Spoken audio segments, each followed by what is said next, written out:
Am 6. Tag wollten wir einfach nur noch möglichst schnell zum Gardasee. Am schnellsten ging das über das Flachland, weil unsere Navigationssoftware Komoot, die wir genutzt haben, um die Routen daheim zu planen, hat uns teilweise utopische Summen oder utopische Geschwindigkeiten ausgespuckt. Denn selbst wenn wir topfit gewesen wären, glaube ich, hätten wir keine 11 km/h an den Bergen Durchschnittsgeschwindigkeit halten können. Und dementsprechend haben wir uns dann gedacht, bevor wir da mit der Zeit dann am letzten Tag noch etwas riskieren und dann nicht rechtzeitig ankommen, fahren wir lieber Flachland. Da kann der Zeitunterschied zu der wirklich benötigten Zeit nicht allzu groß sein. Und deshalb haben wir uns aufgemacht, um über Trento zum Gardasee zu gelangen.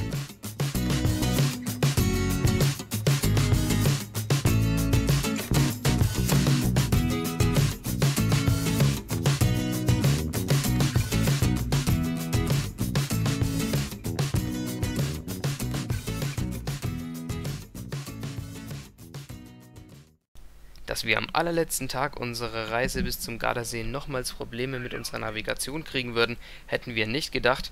Natürlich wären wir ohne so ein Navigationsgerät niemals zum Gardasee gekommen, aber die Route, die uns Komoot hier vorgeschlagen hat, das war wirklich eine Route, auf der war bestimmt seit 10 Jahren kein Mensch mehr unterwegs. Naja gut, so schlimm war es dann auch nicht. Aber es hat uns auf jeden Fall einige Nerven gekostet, hier bestimmt zwischen 30 und 60 Minuten 2 Kilometer Schiebearbeit zu leisten. Das war schlimmerweise auch neben der Autobahn der einzige Zugang zu dem Tal nach Mezza Lombardo. Es hätte noch eine Privatstraße gegeben, aber wir haben uns vorbildlicherweise an die Regeln gehalten. Das hat uns vielleicht ein bisschen Nerven gekostet, aber im Endeffekt haben wir es geschafft. Und das hat doch dann noch mehr ermutigt, dass wir den restlichen Tag dann auch noch schaffen.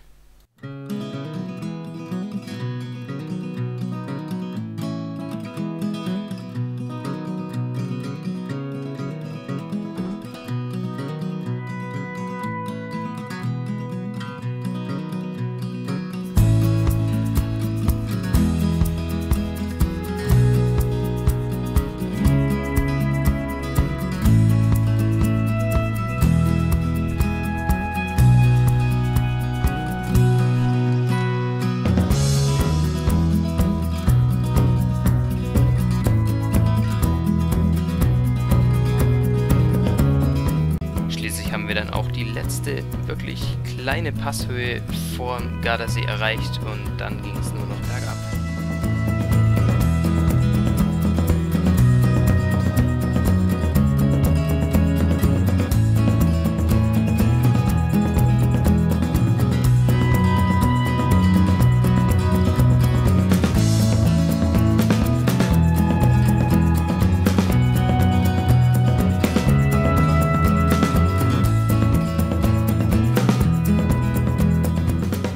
Das so ziemlich Schlimmste, was 2 Bikern kurz vor ihrem Ziel Gardasee passieren kann, ist falsch abzubiegen. Und genau das ist uns passiert. Und das hört sich vielleicht noch witzig an, aber so witzig war es im Endeffekt gar nicht, weil wir waren uns so sicher, dass unser Schulbus damals auf Klassenfahrt genau diesen Abzweig im letzten Kreisverkehr vor Torbole gewählt hat und dass wir nur noch 2 Kurven und ungefähr 200 bis 300 Meter zu fahren haben, bis wir endlich da sind. Es stand dort kein Radverbotsschild, wie sonst auf dem Pass Giovanni des Öfteren welche zu sehen waren. Von daher haben wir einfach gesagt, komm, wir fahren den direkten Weg. Allerdings haben wir nicht gedacht, dass nach der ersten Kurve dann ein Radverbotsschild dasteht und wenn wir uns umdrehen, uns auch eines den Rückweg versperrt. Also konnten wir auch nicht mehr zurück und dann zu dem Kreisverkehr, in dem wir auch gesehen hatten, dass auch eine Radpiste ausgeschildert ist. Nur wir haben eben gedacht, dass die ein bisschen länger dauert. Gut, für das nächste Mal haben wir da dazugelernt, weil im Endeffekt sind wir dann einen Riesenumweg gefahren. Genau genommen hat uns dieser Umweg bis nach Akko geführt. Es waren einfach so viele Kilometer, die wir uns hätten sparen können. Nur indem wir im Kreisverkehr am Anfang eine Ausfahrt weiter genommen hätten. Da, wo die Radpiste auch ausgeschildert gewesen wäre. Aber gut, wir haben lieber auf unseren Instinkt, auf die Erinnerungen vertraut und das hat uns dann eben den Strich durch die Rechnung gemacht. Im Endeffekt war das dann ziemlich demotivierend und wir hatten auch keine Getränke mehr. Wir hatten uns schon im Kreisverkehr vorher gefreut, dass wir endlich am Gardasee ankommen, uns erstmal eine Kugel Eis kaufen, unsere Getränke nachfüllen und damit einfach unsere Tour beenden und dann noch so einen Umweg am Ende.